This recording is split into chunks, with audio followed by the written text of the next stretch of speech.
সবকিছু রেডি করে বাসা থেকে বের হইতেছি, বড় পটে করে খাবার নিয়ে নিতেছি সবগুলা।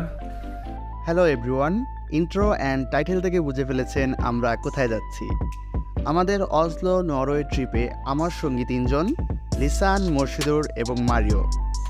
আমরা মুর্শিদুরের রুমমেট লুকাকে বিদায় দিয়ে রওনা দিই রাত 11:30টায়। তো আমাদের এই ট্রিপটি হচ্ছে একদিনের, যেখানে আমরা পুরো অসলো সিটি ঘুরে দেখব। তো বাস্তারাস টু অসলো বাসের সময় লাগে প্রায় 6 ঘন্টা।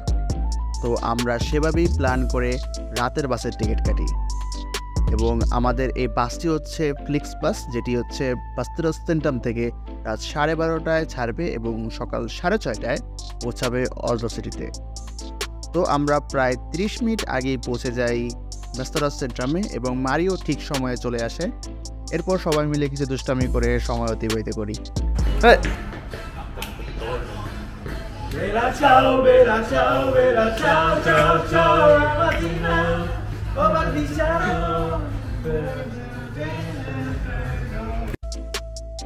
আমাদের বাসটি ঠিক সময়ে চলে আসে এবং আমরা বাসে উঠে যাই। এখানে বাস ততটা লেট করে না, একদম পারফেক্ট টাইমে চলে আসে। তো আমরা বাস্তারাস টু অসলো রিটার্ন টিকিট নেই, যাতে আমাদের খরচ পড়েছে 620 করোনা। লং রুটের বাস ততটা ভালো ছিল না, আশা করেছিলাম আরও বেটার কিছু পাবো, সিট ভালো ছিল না ততটা। কিন্তু এখানে নতুন একটা সংযোজন দেখলাম, বাসে টয়লেট আছে এবং ওভারঅল এক্সপিরিয়েন্স এই লং রুটের ফ্লিক্স বাসকে রেটিং দিলাম 3।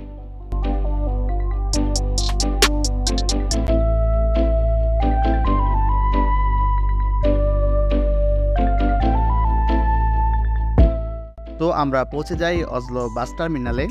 এখানে পৌঁছেই হতবাক, এখানে সুইডেন থেকেও বেশি খরচ। আপনি ওয়াশরুম ইউজ করবেন 200 টাকা দিয়ে। এছাড়াও ট্রান্সপোর্টেশন পাসেও অনেক খরচ, 24 ঘন্টায় 1200 টাকা, যা আমরা ঢাকা টু কক্সবাজার বিজনেস ক্লাসে ভ্রমণ করতে পারি। অবশ্য এই পাস দিয়ে আপনি বাস ছাড়াও মেট্রো, ট্রাম কিংবা ফেরিতেও উঠতে পারবেন।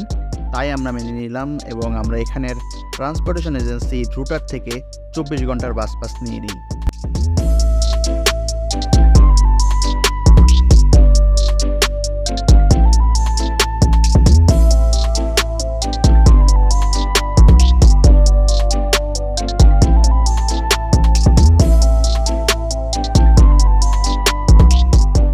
যাই হোক, এরপর আমরা পাশে একটি পার্ক ও মিউজিয়ামে যাই, সেখানে গিয়ে ব্রেকফাস্ট করি এবং মারিওকে আমরা হচ্ছে বাঙালি স্পাইসি রাঁধুনি মিক্স চিকেন লেগ পিস খাওয়াই।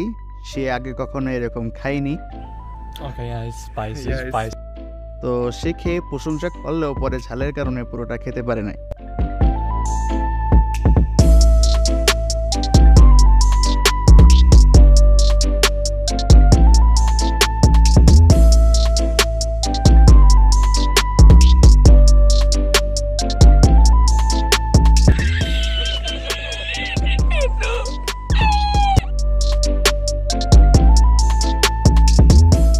তো এরপর আমরা খাওয়া দাওয়া শেষ করে বাসে উঠি এবং চলে যাই ন্যাশনাল মিউজিয়াম দেখতে। সেখানে যাওয়ার সময় এক আর্জেন্টাইনের সাথে দেখা হয় আমাদের। তাকে আমরা কাতার ওয়ার্ল্ড কাপে যে আমরা যে উদযাপন করি আমাদের ড্যাফোডিল ইউনিভার্সিটির অডিটোরিয়ামে, সেই ক্লিপ দেখাই। No, man. This is the time when we Mexico. Mexico. Wait, Mexico. oh we No, saw no, celebration. no. It's me. See.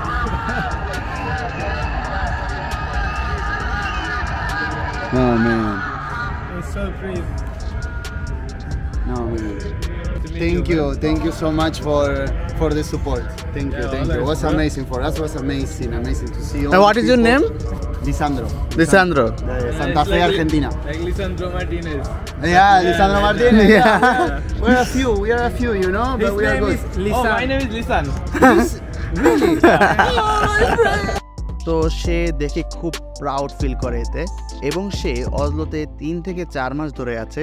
তো সেজন্য সে আমাদেরকে মিউজিয়াম না ঘুরে আগে ফোর্ট এবং অপেরা ঘুরে অসলোর সৌন্দর্য উপভোগ করতে বলে এবং আমরা সেটাই করি।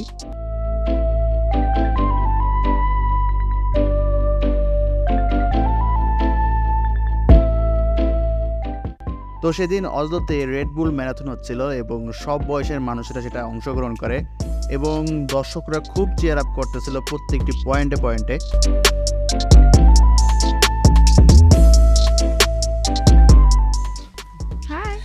Okay.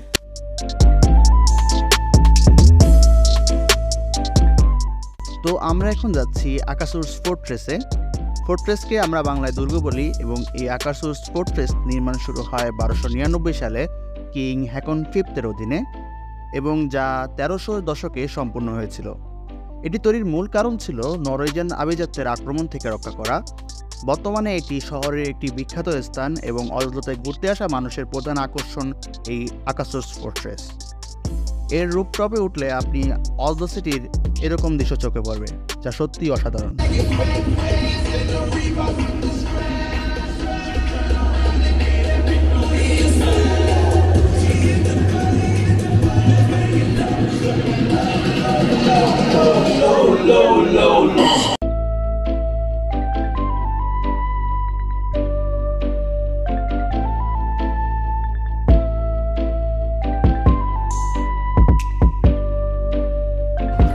Hi, Bangladesh.